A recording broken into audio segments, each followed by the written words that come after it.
कर्म का तरीका बताओ जिससे कर्म करो और बंधन भी ना हो। इसका बड़ा ही सहज तरीका है।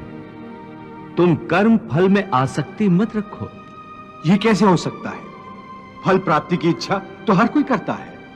परंतु क्या इच्छा करने से मनुष्य को फल की प्राप्ति होती है? नहीं अर्जुन, क्योंकि फल तो प्रारब्ध के हाथ में है। और जो भी मनुष्य फल प्राप्ति की इच्छा करता है, उसका मन फल के बारे में सोचकर अपने कर्म और कर्तव्य से विचलित हो जाता है और उसे वो फल प्राप्त नहीं होता जिसकी उसने इच्छा की थी। पार्थ, मनुष्य केवल कर्म कर सकता है, फल कदापि मनुष्य के अधीन नहीं है।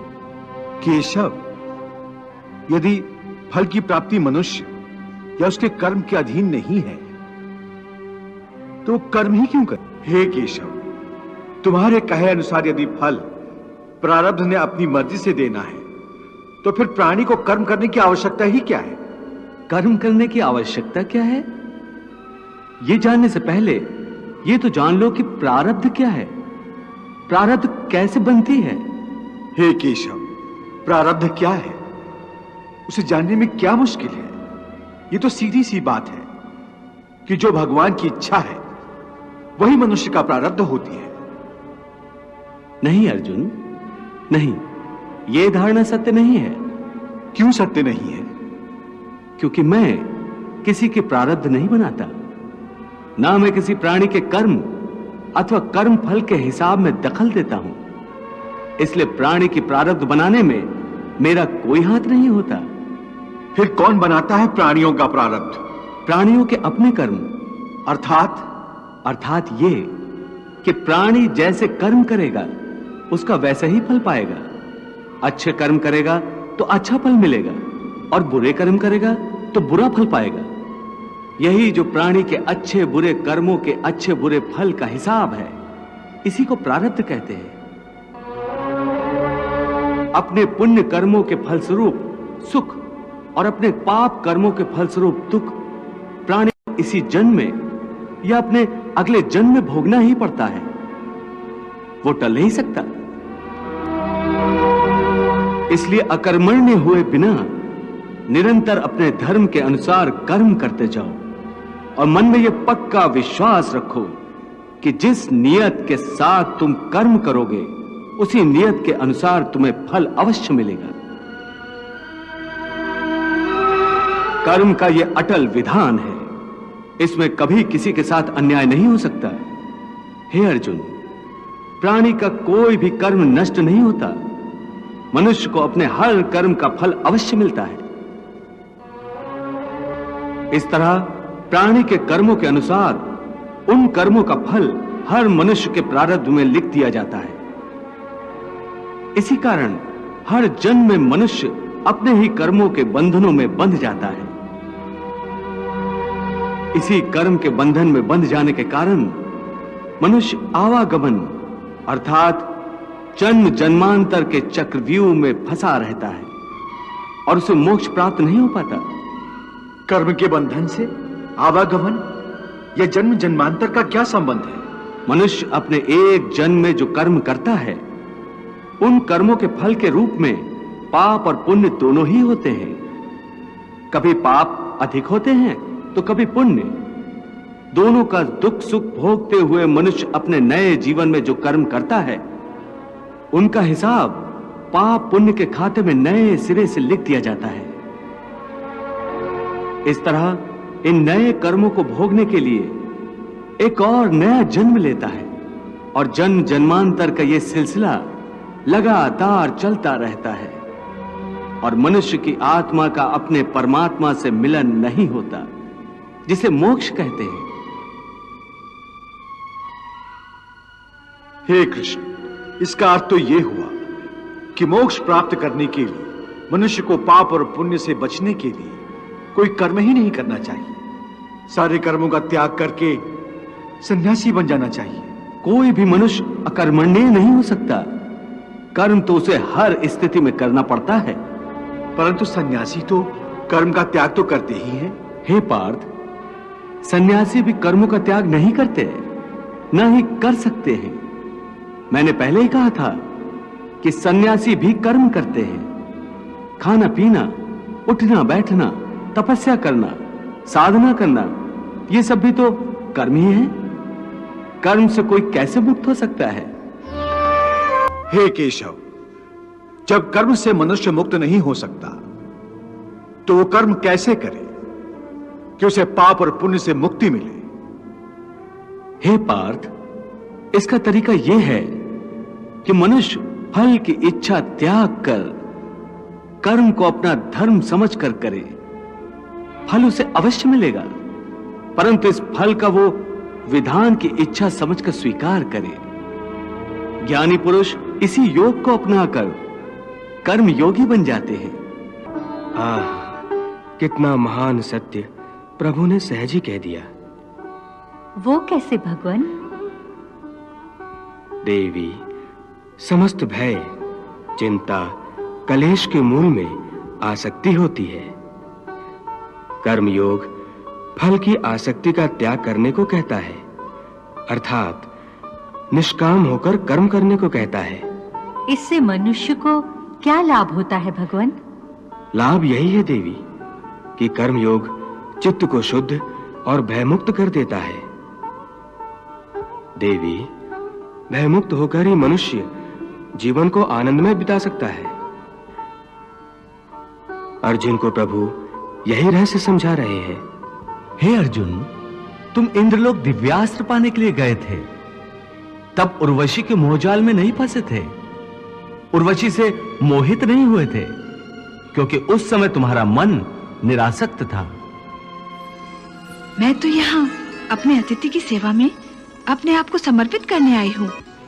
नहीं नहीं, ये धर्म नहीं है, ये तो अधर्म है, पाप है। हे अप्सरा, मेरे लिए हर वो स्त्री जो मेरे विवाह बंधन में नहीं बंधी आदरणीय है, देवी और माता समान है। तो क्या पृथ्वी लोक का यही धर्म है कि पुरुष एक कामातुर स्त्री की प्रेम याचना को निर्दयता से ठुकरा दे? परंतु देवी, आपका मेरा रिश्ता एक स्त्री पुरुष का नहीं है, बल्कि धर्म और इंद्रलोक के नियमानुसार भी आप मेरी माता हैं। उर्वशी के कारण तुम विचलित नहीं हुए थे, परंतु आज कैसे विचलित हो गए हो? उस समय तुम अपना धर्म नहीं भूले थे, परंतु इस समय तुम अपना धर्म भूल रहे हो। इसका कारण जानना चाहोगे? हाँ केशव। तुम्हारा मन तुम्हारे काबू में नहीं है, क्योंकि तुमने कर्म योग नहीं अपनाया। क्या कहा? कर्मयोग से मन काबू में रहता है? हां अर्जुन, कर्मयोग के कारण कर्मयोगी का मन इधर उधर भटकता नहीं है। कर्मयोगी की बुद्धि स्थिर हो जाती है। जिस प्रकार पत्थर के एक मजबूत चट्टान को नदी की तूफानी लहरें भी विचलित नहीं कर सकती, अथवा बहुत बड़ा जल प्रपात भी जिस पत्थर को नहीं तोड़ सकता, उसी प्रकार कर्मयोगी का मन भी न बाढ़ से विचलित हो सकता है और न भावनाओं के वेग से खंडित हो सकता है। हे पार्थ, इसलिए तुम निष्काम कर्मयोग की साधना करो। और निष्काम कर्मयोग की सबसे बड़ी विशेषता यह है कि तुम कर्म करते हुए भी कर्म के बंधनों में बांधे नहीं जाओगे। हे केशव, कर्म करते हुए भी कर्म का बंधन नहीं होगा, ये कैसे संभव? उस कर्म का तरीका बताओ जिससे कर्म करो और बंधन भी ना हो। इसका बड़ा ही सहज तरीका है। तुम कर्म फल में आसक्ति मत रखो। ये कैसे हो सकता है? फल प्राप्ति की इच्छा तो हर कोई करता है।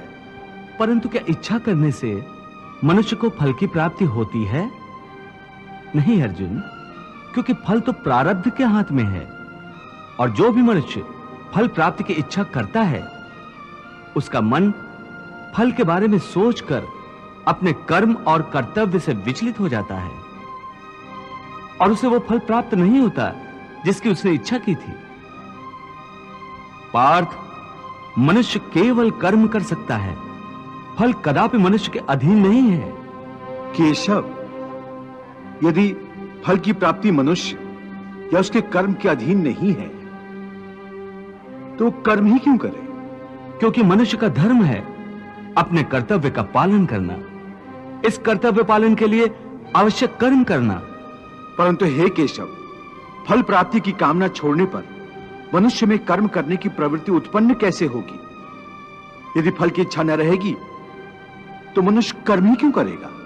हे अर्जुन, जो साधारण मनुष्य फल की इच्छा से ही कर्म में प्रवृत्त होते हैं, वो सुख दुख आदि के चक्र में फंस जाते हैं। उनकी मन शांति नष्ट हो जाती है। हर पल हर समय फल प्राप्ति के विचार से उनकी निद्रा उड़ जाती है। हे पार्थ, तुम दुर्योधन और उसके भाई को ही देखो। बचपन से ही दुर्योधन, शकुनी और दुशासन आदि ने हस्तिनापुर के सिंहासन को प्राप्त करने के लिए कितने अधर्म किए, याद है ना तुम्हें? उन्होंने जब भीम भैया को पानी में फेंक दिया था और वो घटना भी याद होगी जब इन्हीं कौरवों ने तुम सब पांडवों को लाक्षागृह में जलाकर मार डालने की चाल रची थी।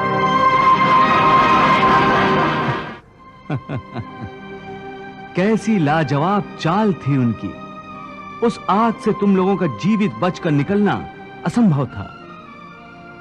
कितना योजनाबद्ध कर्म था, परंतु इस कर्म का फल उन्हें मिला नहीं, क्योंकि प्रारब्ध की योजना और थी। इस प्रकार उनकी इच्छा विरुद्ध जब सारे प्रयास विफल हो गए तो उन्होंने तुम सबको छल कपट से काम लेकर 12 वर्षों के वनवास और 1 वर्ष के अज्ञातवास में भेज दिया था। परंतु बार बार प्रयास करने के बाद भी कौरवों को उनकी इच्छा अनुसार फल प्राप्त नहीं हुआ। वो ये भूल गए थे कि फल प्रारब्ध अनुसार मिलता है। इन दुष्कर्मों के चक्र में वो बुरी तरह फंस गए हैं पार्थ, और जिस फल की कामना वो कर रहे हैं वो फल उन्हें प्राप्त नहीं होगा, बल्कि दुष्कर्मों का बुरा फल ही उन्हें मिलेगा। ये बात तुम सदा याद रखो।